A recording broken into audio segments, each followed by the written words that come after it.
बाज गुरु डूबा जग सारा, जोगी ज्ञान विहूणिया,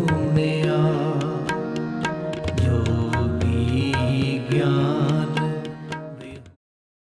बाबा गुरु नानक की पैदाइश पाकिस्तान के मशहूर ज़िला ननकाना साहिब शेखुपुरा में 1469 ईस्वी में हुई। इस दौर में इस शहर का नाम तलवंदी था। बाबा गुरु नानक के वालिद का नाम मेहता कलोरांजी था, जो कि पेशे के लिहाज से पटवारी जाने जाते थे। इनकी वालदा का नाम प्रीतिका देवी था। गुरु नानक की इकलौती बहन थी जिसका नाम बेबे नानती था। इनकी बहन इनसे उम्र में 5 साल बड़ी थीं। इनका बचपन शेखुपुरा में ही गुजरा। 7 साल की उम्र में आपको भी गांव के दूसरे बच्चों की तरह स्कूल भेजा गया, जहां से आपने पंडित से हिंदी और मदरसे के मौलवी से फ़ारसी की तालीम ली। आपकी दनाई की बातें सुनकर पंडित और मौलवी दोनों ही बहुत हैरान रह जाया करते थे। बाबा गुरु नानक शुरू से ही आम बच्चों की तरह ना थे। वो इब्तदा से ही नहायत समझदार और सोचो विचार करने वाले इंसान थे। गुरु नानक जब अपने दोस्तों में बैठते तो अपनी आंखें बंद कर लेते और अपने खालिक हकीकी का जिक्र करने लगते। बाबा गुरु नानक को हमेशा से ही बुजुर्गों और फुकरा की महफिल में बैठना अच्छा लगता था। बाबा गुरु नानक सहावत के मालिक थे। आप जब 9 साल के हुए तो इनके वालिद ने अपने रिश्तेदारों और अजीज़ो कारिब को बुलवाया और इन्हें जनेऊ की रस्म अदा करने का कहा। गुरु नानक के पंडित अपने मंत्रों में मगन थे। इनके वालिद साहब गुरु नानक को अच्छी पोशाक पहनाकर मजमे के अंदर ले आए और गुरु नानक से कहा कि वो जनेऊ की रस्म को अदा करें। गुरु नानक जी ने तमाम लोगों से पूछा कि आप इस रस्म की अदायगी मुझी से क्यों करवा रहे हैं। लोगों ने इसका जवाब दिया कि अगर आप ऐसा करते हैं तो आप इस मज़हब में शामिल हो जाएंगे।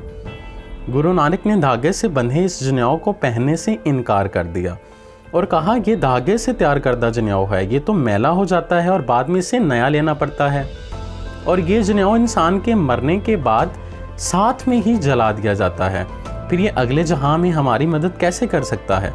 अगर आपने मुझे जनेऊ डालना है तो ऐसा जनेऊ डालें जो कि अमीरी गरीबी का इम्तियाज़ मिटा सके और एक कामिल इंसान बना सके। उन्होंने मजमे के अंदर ऐसी बातें की तो तमाम लोग इनके कायल हो गए। गुरु नानक जी के वालिद साहब इनसे सख्त नाराज़ हुए और बरहमी का इजहार किया। उन्होंने जनेऊ डालने से इनकार कर दिया। शेखुपुरा की सरजमीन में इनकी मुलाकात भाई मर्दाना जी से हुई। ये ताल्लुक़ आखिरी दम तक कायम रहा। 15 साल की उम्र में बाबा गुरु नानक जी की शादी हुई। शादी से कुछ अरसा कबल इनके यहाँ 2 बेटे पैदा हुए। बाबा गुरु नानक जी ने इन्हें भी हमेशा अच्छाई और भलाई का दरस दिया।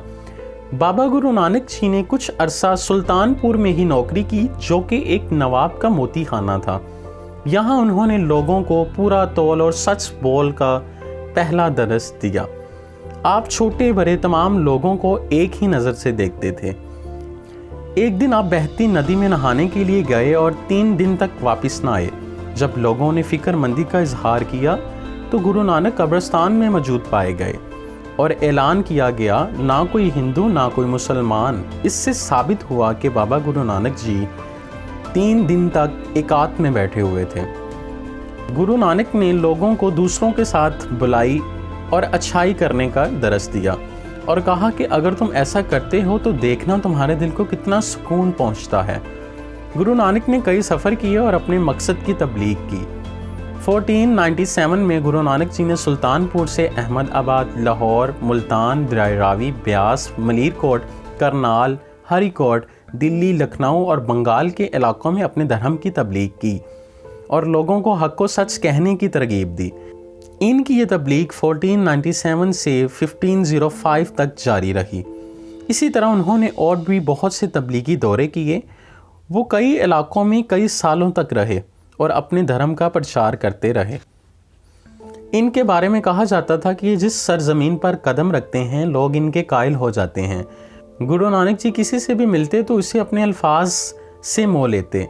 जो भी आपसे एक दफ़ा मिलता वो आपका ही होकर रह जाता। इन तबलीगों के नतीजे में आपने करतारपुर नगर बसाया और यहीं आपने खेती बाड़ी का काम शुरू किया और लोगों को एक रब के होने का तरस दिया। सिख मज़हब में सबसे पहला सिख गुरु अंगद था। गुरु अंगद ने 7 साल तक बाबा गुरु नानक जी और सारी संगत की खिदमत की। बाबा गुरु नानक ने गुरु अंगद को अपनी ज़िंदगी में ही अपनी गद्दी से नवाजा और 19 रागों में अपने कलाम की तश्कील की, जो कि गुरु किताब के अंदर भी दर्ज है।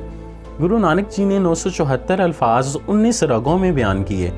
अपना आखिरी वक्त करीब देखते हुए बाबा गुरु नानक जी ने गुरु अंगद को अपनी गद्दी और बहुत सी सिफात से नवाज दिया। 1539 ईस्वी में बाबा गुरु नानक जी 70 साल की उम्र में इस दुनिया फ़ानी को अपने लिए हमेशा के लिए शोगवार कर गए। मोहब्बत के रंग में रंगे लोग, सिख और मुसलमान दोनों मज़हब के लोग आपकी इस दुनिया फ़ानी के आखिरी सफ़र में शरीक हुए। आपकी कमी सिख और मुसलमान दोनों मज़हब के लोगों को हमेशा के लिए रहेगी।